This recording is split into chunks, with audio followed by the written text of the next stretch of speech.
The Smallest Girl in the Smallest Grade, written by Justin Roberts, illustrated by Christian Robinson.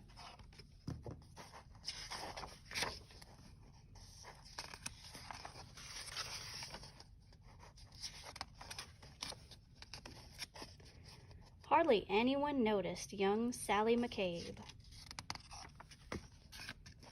She was the smallest girl in the smallest grade. Sure, her name could be heard in the daily roll call, and she marched with her books down the same school hall, but hardly anyone noticed young Sally McCabe. And they certainly didn't know, or at least didn't mention, that Sally was paying super extra special attention.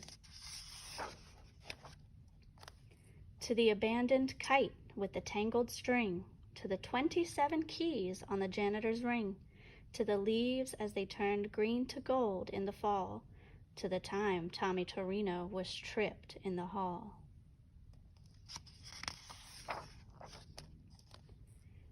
She watched as the wildflowers tipped toward the light and heard the howl of a hound dog late one night.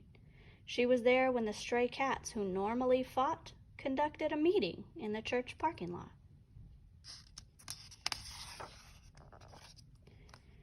She saw Kevin McEwen get pushed off a slide and the oncoming tears that he wanted to hide. And she'll never forget that parent-teacher day when Billy's much larger father suddenly dragged him away.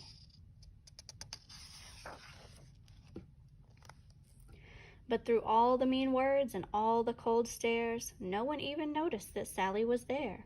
And they certainly didn't know, or at least didn't mention, that Sally was paying super extra special attention.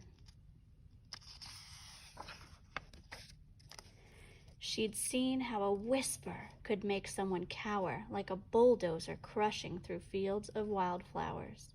And it kept piling up, this discarded debris, those beautiful kites tangled in trees. So on February 3rd at 11:29, Sally stepped straight out of the lunchroom line. She said, "I'm tired of seeing this terrible stuff. Stop hurting each other. This is enough." Now a few kids laughed out loud or didn't care that there was some girl with her hand in the air.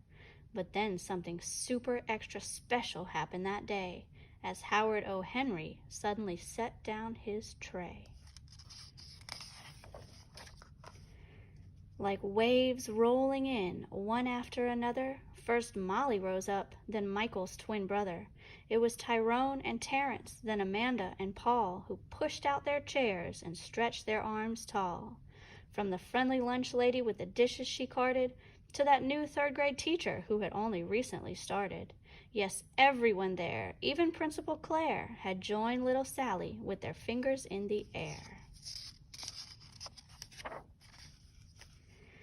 And though hound dogs were destined to howl at night, and most stray cat meetings would end up as fights, and kites would continue to get stuck in trees, they all felt for a moment like the janitor's keys, fastened together with a heavy steel ring that held all the secrets to unlock everything. As the world returned to the way that it was, Sally noticed the difference, as she usually does, when Billy paused briefly to open the door for Mrs. O'Connell and 17 more, or when Molly scooched over to make some space on the coral riser for Ellen and Grace.